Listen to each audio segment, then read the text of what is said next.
नमस्कार, मैं अबुल हसन। आप देख रहे हैं बिहार लाइव टीवी। इस वक्त हम लोग मौजूद है गोसाई माझा में, जो गोपालगंज जिला के जिला परिषद क्षेत्र संख्या 8 में पड़ता है। और इस वक्त हम लोग पंचायत में काबा कार्यक्रम की समीक्षा के लिए पहुंचे थे और यहाँ पे चलते चलते जिला परिषद उम्मीदवार अभिषेक कुमार सिंह मौजूद थे बातचीत करने के लिए। सबसे पहले चुनाव की व्यस्तता से बीच हमसे बातचीत करने के लिए आपका बहुत बहुत शुक्रिया। जी धन्यवाद। और थोड़ा सा गला बैठा हुआ है, काफ़ी जनसंपर्क के दौरान लोगों से, जनता जनार्दन से बात हुआ है जी।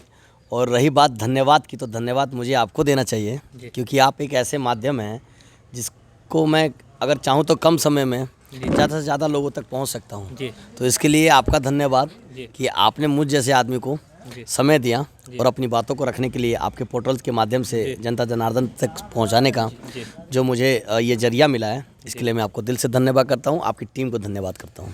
अभिषेक जी, आप काफ़ी कम उम्र में राजनीति में आए हैं, जहां पे एक लोग 50 वर्ष के बाद राजनीति में प्रवेश करते हैं।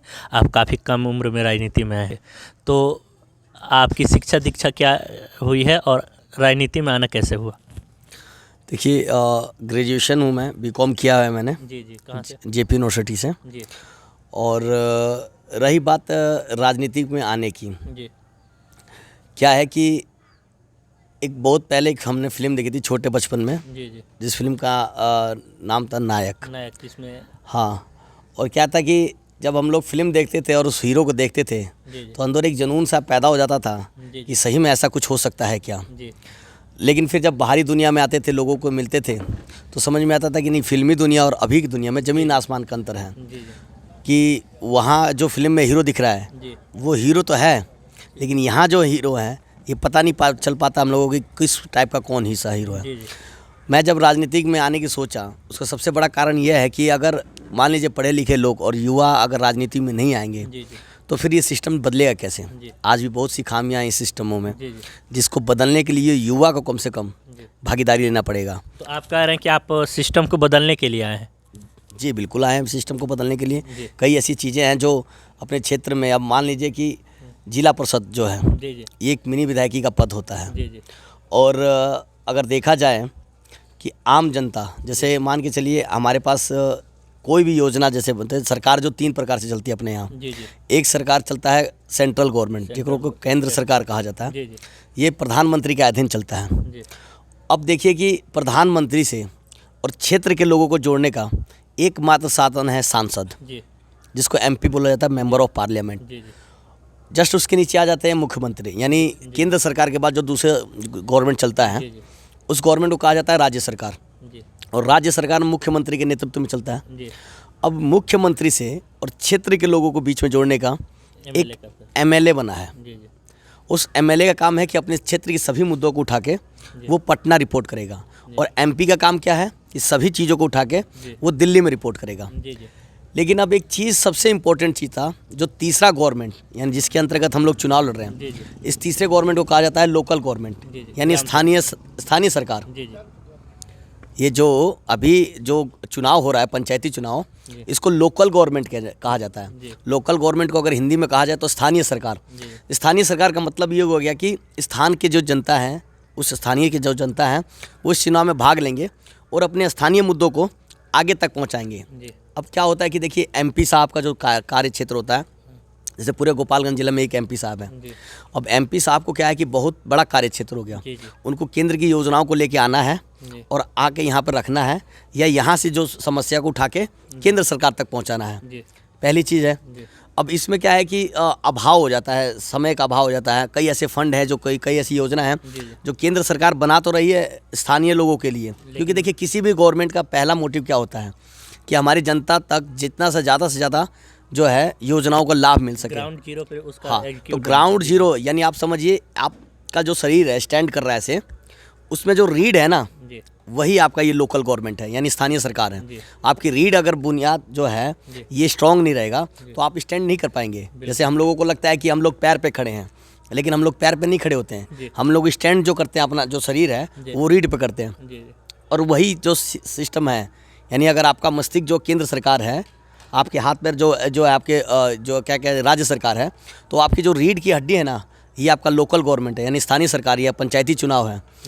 और इसमें क्या होता है कि जब तक निष्पक्ष रूप से युवा और पढ़े लिखे लोग नहीं आते। अब जैसे जिला परिषद अगर पढ़ा लिखा व्यक्ति हो तो ये एक ऐसा पद है ना कि सब जगह आपका कोऑर्डिनेट करता है। जैसे आईएमपी से और क्षेत्र के लोग से जोड़ने का एक माध्यम जिला परिषद है, विधायक से और क्षेत्र के लोगों से जोड़ने का एक माध्यम जो है आपका जिला परिषद है। ये एक ऐसा पद है जो सो डीएम से, जैसे पूरे डिस्ट्रिक्ट को डीएम साहब चलाते हैं और पूरे डिस्ट्रिक्ट को जो डीएम साहब चला रहे हैं, तो एक डीएम साहब के पास इतना तो समय है नहीं, क्योंकि क्षेत्र संख्या 8 जहां हम लोग बैठे हुए हैं ये क्षेत्र संख्या 8 में आता है। क्षेत्र संख्या 8 में 45,990 वोटर हैं। अब डीएम साहब चाहें तो 45,990 वोटर से मिल तो सकते नहीं हैं। बिल्कुल।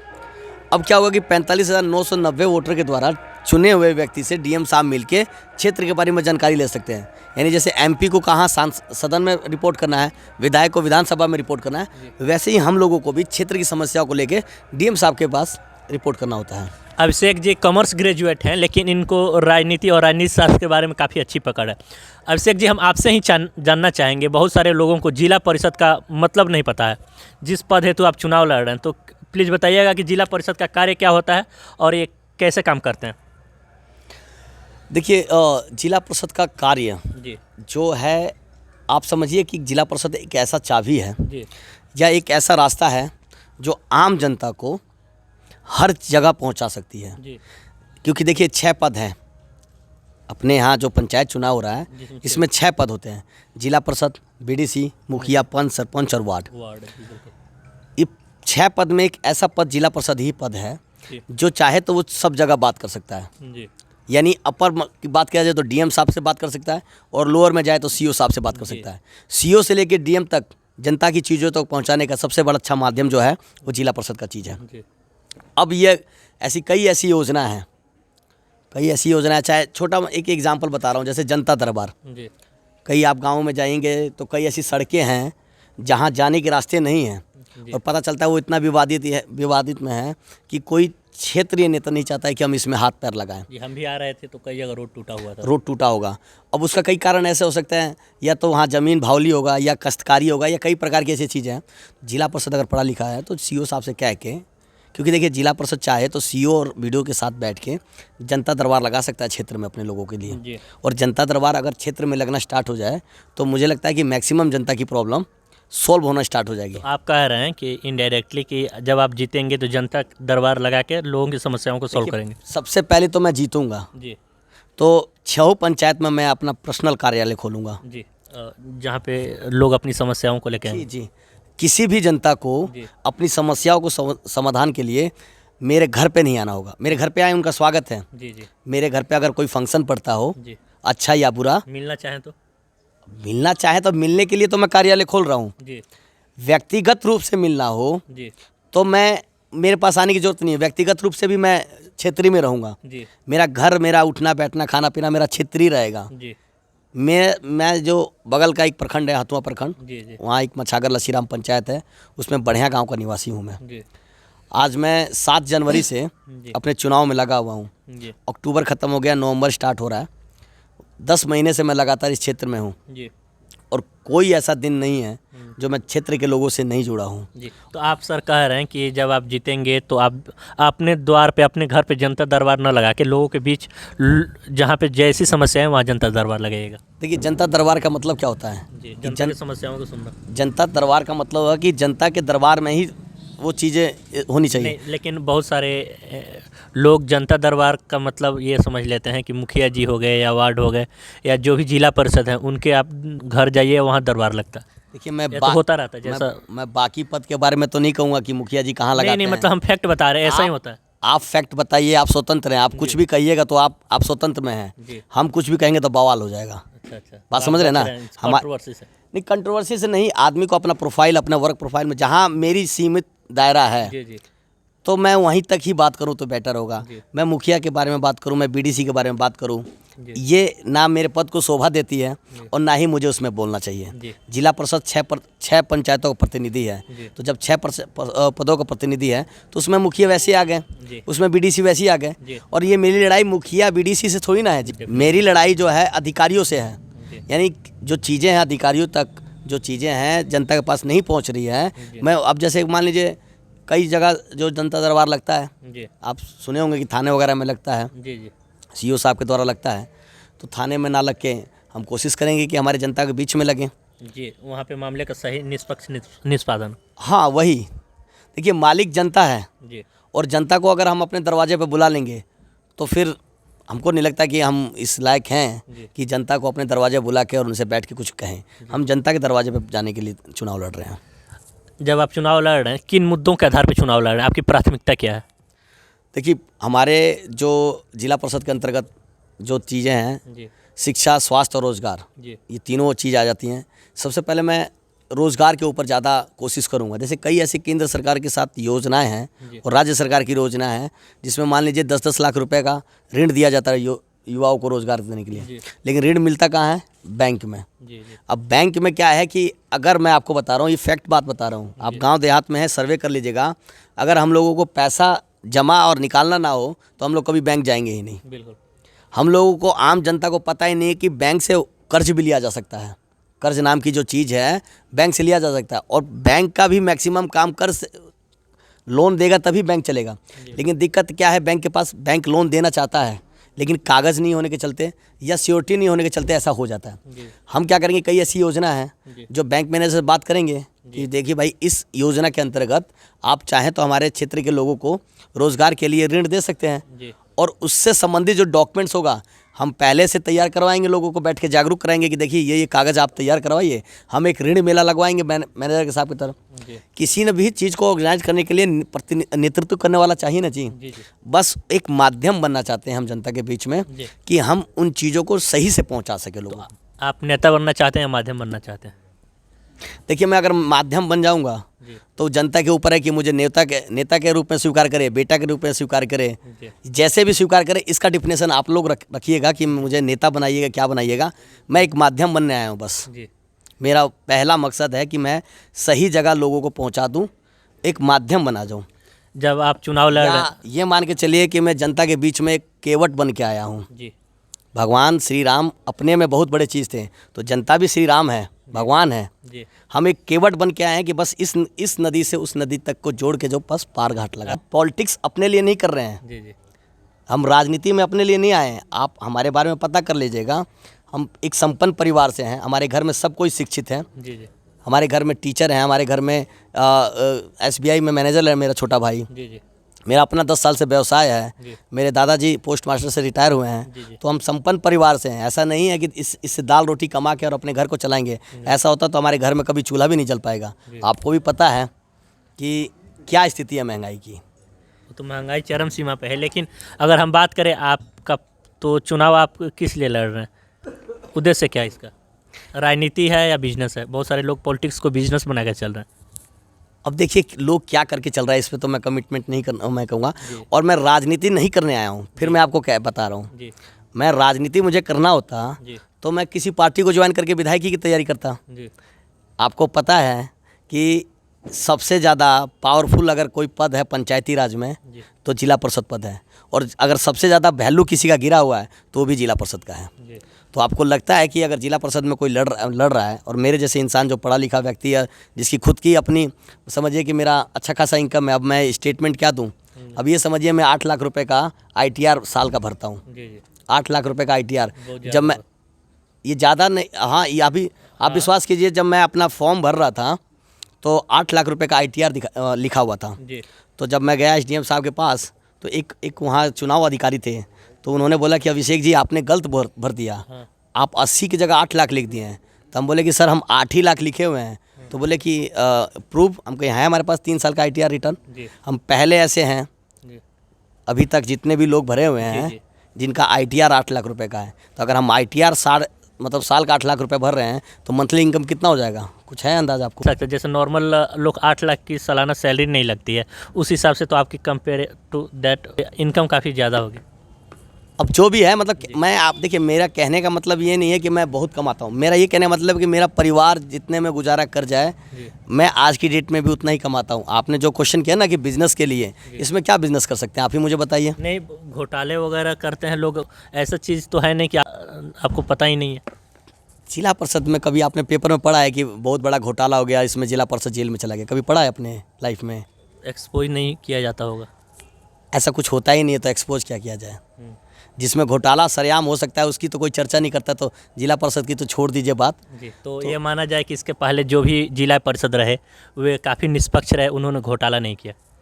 देखिए, मैं घोटाला कौन करता है? जी जो काम करता है। जी जी जो इसने काम ही नहीं किया हो, सिर्फ परिणाम किया हो, जी अब उसके बारे में चर्चा करवा के आप क्यों वैल्यू बढ़वा रहे हैं? बस जी जी तो बस। आप उनकी वैल्यू नहीं बढ़ाना चाहते।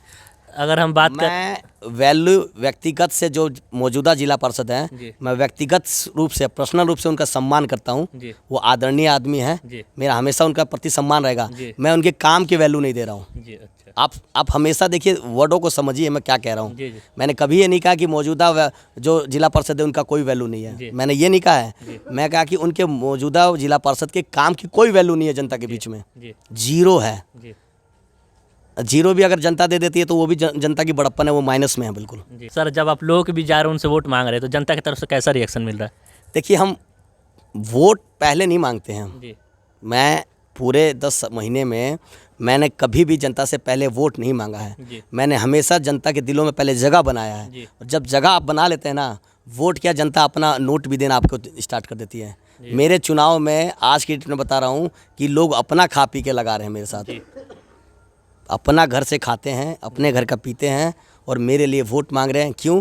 मैं शायद पता नहीं, जिस दिन जीतूँ उस दिन मुझे खुशी हो चाहे ना खुशी हो, यहाँ मैक्सिमम लोगों को ये खुशी है। एक बार आप फील्ड में जाके देखिएगा कि अभिषेक सिंह ने क्या कमाया है। जी लोग गवा के चुनाव लड़ रहे हैं, हम कमा के लड़ रहे हैं। अच्छा, जब आप चुनाव लड़ रहे हैं तो आपके चुनाव प्रचार का तरीका भी काफ़ी अनोखा है। आपका गला बैठ गया है, इसका एक रीज़न है, हम अपने दर्शकों को बता दें कि ये माइक से प्रचार गाड़ी से तो इनकी प्रचार हो ही रही है, लेकिन ये खुद किसी बाज़ार में या किसी हाट में गाड़ी रोक के खुद माइक से अनाउंस कर रहे हैं किस लिए चुनाव लड़ रहे हैं, क्या उद्देश्य है। कल हमने सर देखा था, काफ़ी प्रचार का तरीका काफ़ी यूनिक है।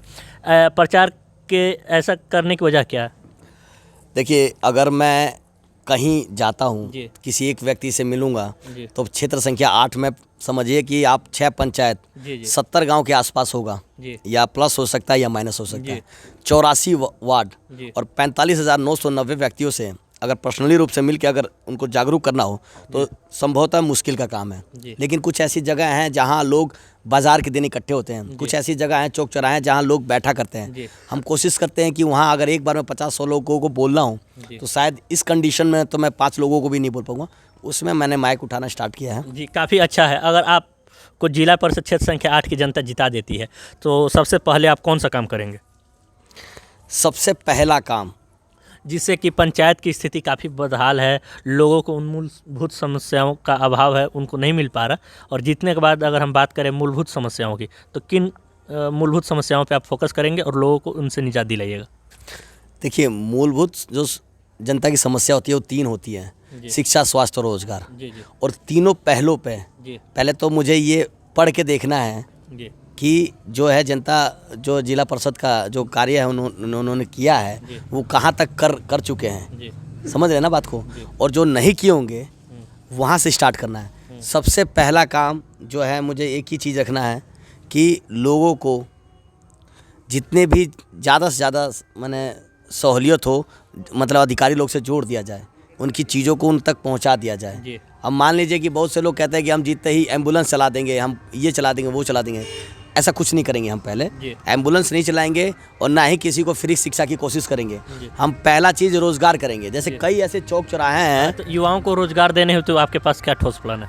देखिए, रोज़गार के लिए तो बहुत है। मैं एक बिजनेसमैन हूँ तो मुझे पता है कि रोज़गार कहाँ से। एक छोटा सा रोज़गार आपको बताता हूँ। जी पहला जो चीज़ है कि हम लोग के यहाँ एक चाय पीते, हम लोग थर्माकोल पेपर में जी पीते होंगे। जी जी अब पूरे इलेक्शन भर मैंने देखा है कि कई जगह हम जाते हैं वहाँ पे, तो वहाँ पे होता क्या है कि अब घर घर में एक थर्माकोल का पेपर मिल जाता है। लेकिन आप 15-20 साल पहले चले जाइए,